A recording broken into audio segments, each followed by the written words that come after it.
सभी मनुष्य इस संसार में दिव्यता लेकर आते हैं और सभी में एक दिव्यता छिपी होती है। मैं कौन हूँ यह जानना बहुत जरूरी है। किसी ने खूब कहा है, शून्य से प्रारंभ हो, शून्य में मिल जाना है। कौन अपना है, कौन पराया, आज तक ये किसने जाना है। मिली है जिंदगी, ईमान से जी ले इसे। ये अहम, ये गुरूर लेकर कहाँ जाना है। शून्य से प्रारंभ हो और एक दिन शून्य में ही मिल जाना है।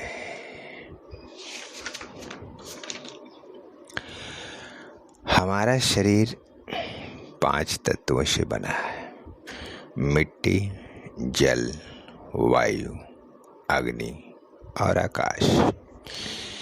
इसमें आकाश शून्य है, वैक्यूम।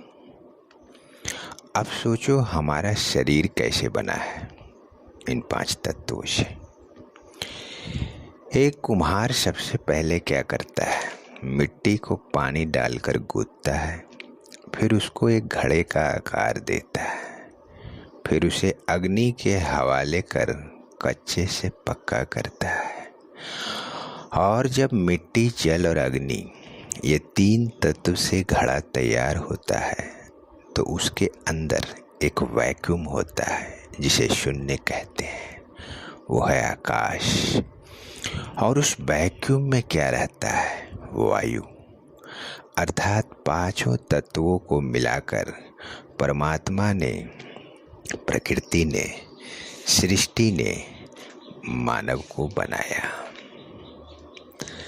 अब सोचिए कि आप सपने सोते हुए कभी न कभी सपना देखा होगा और सपने में जो कुछ भी देखा होगा, कुछ भी सुना होगा, लेकिन कभी नहीं सोचा कि जो कुछ देखा वो किसने देखा और जो सुना वो किसने सुना।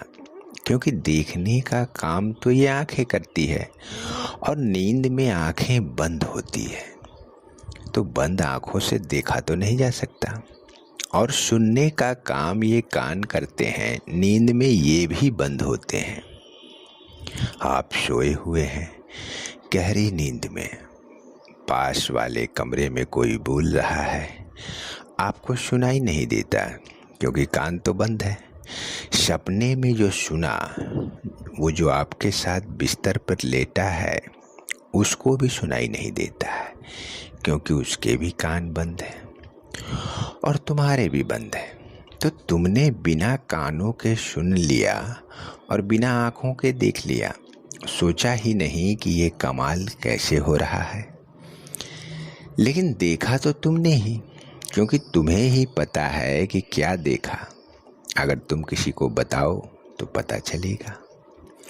और जो सुना वो भी तुमने ही सुना।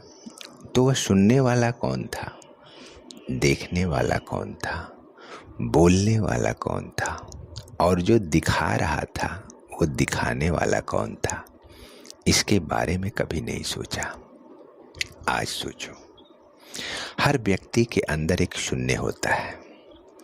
हम जब सो जाते हैं, शरीर सो जाता है, तब वो शून्य खुल जाता है और फिर उसमें जो कुछ भी हो रहा होता है वो तुम्हारी चेतना देख रही होती है और चेतना से रिपोर्टिंग लेता है माइंड। और माइंड के रिपोर्टिंग लेने के बाद तुम्हें पता चल जाता है क्या सुना, क्या देखा। तो ये शून्य है। ये शून्य हर व्यक्ति के अंदर होता है। यही शून्य बाहर है। हम कहते हैं ना कि हवा में तीर चला दिया, तो हवा क्या है, वैक्यूम है, शून्य है। सारी सृष्टि शून्य से भरी हुई है और इस सृष्टि के परे भी शून्य है। उसको हम महाशून्य कहते हैं। महाशून्य ब्रह्म है और शून्य ये पृथ्वी है, क्योंकि शून्य गोल होता है और पृथ्वी गोल है। तो तुम्हारे अंदर भी शून्य है, तुम्हारे बाहर भी शून्य है। जहाँ से तुम आए हो वहाँ भी शून्य है तो इस शून्य को खोजना, डिस्कवर करना, इसी को साधना कहते हैं। साधना है अपने आप को डिस्कवर करना। मैं कौन हूँ, कहाँ से आया हूँ, क्या कर रहा हूँ, क्या नहीं कर रहा हूँ, क्या करना चाहिए या क्या नहीं करना चाहिए, कहाँ जाना है, कब जाना है। ये सारे प्रश्न जो हमारे व्यक्तित्व के साथ जुड़े हैं, हमारी चेतना के साथ जुड़े हैं, हमारे अंदर जो शून्य है, उस शून्य को विस्तार किसने दिया? आत्मा ने। वो आत्मा का विस्तार है। और जब आँख खुली तो वह शून्य बंद हो गया। उसे पता ही नहीं कि सपने में क्या था, और जहाँ वह बंद हुआ वहीं तक देखा, आगे का पता नहीं। क्योंकि ये आँखें जग उठी, ये कान जग उठे, क्योंकि शून्य बंद हो गया। तो साधना क्या है? शून्य कभी भी बंद ना हो। और कबीर ने क्या कहा? शून्य महल में दियना बारी ले, आशा से मत डोल रे। अर्थात हमारे अंदर एक महल है, उसका नाम है शून्य। उस शून्य में दिया जला ले और समाधि लगा के बैठ जा। डोलना नहीं, यानी डोलने का मतलब है ध्यान इधर उधर न जाए, तुम्हारी वृत्ति, तुम्हारा मन न डोले। और दिया कौन सा बारना है? मिट्टी या पीतल का दिया नहीं, जो दिया तुम्हारे अंदर है, तुम्हारी आत्मा, उसको वायु रूप से प्रकाश रूप में लेकर आना है। और वह जब प्रकाश रूप में आ जाती है तो दिया बन जाती है। ये दिया जलाना है। अब ये बनेगा कैसे? तो केवल मेडिटेशन से, और कोई साधन नहीं है।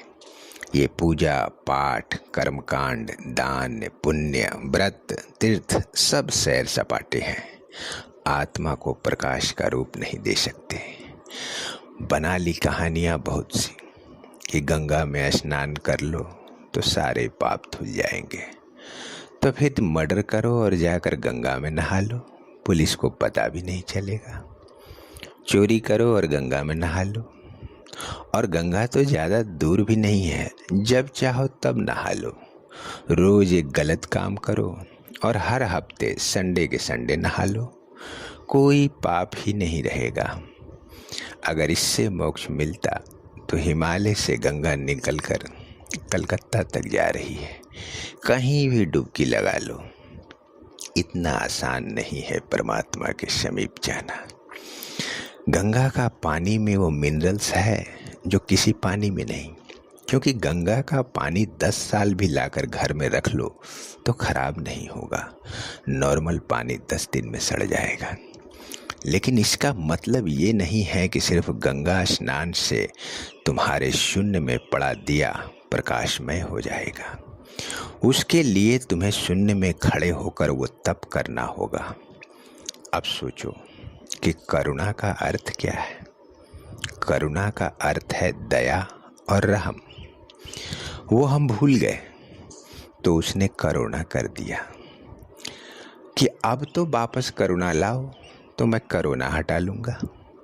परमात्मा कहते हैं कि शरीर के रहते अगर तुमने शून्य को नहीं ढूंढा, नहीं पहचाना, तो ये 5 तत्व जिनसे तुम्हारा शरीर बना है, ये तो उन्हीं 5 में विलीन हो जाएंगे।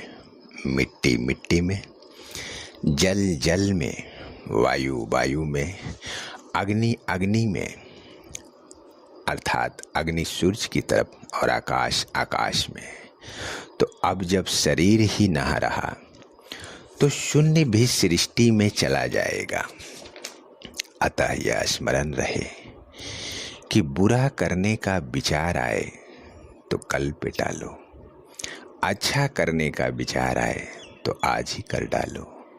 विचार बहते हुए जल की तरह है, अगर गंदगी मिलाओ तो नाला बन जाएगा, सुगंध मिलाओ तो गंगा जल बन जाएगा। जय श्री कृष्ण।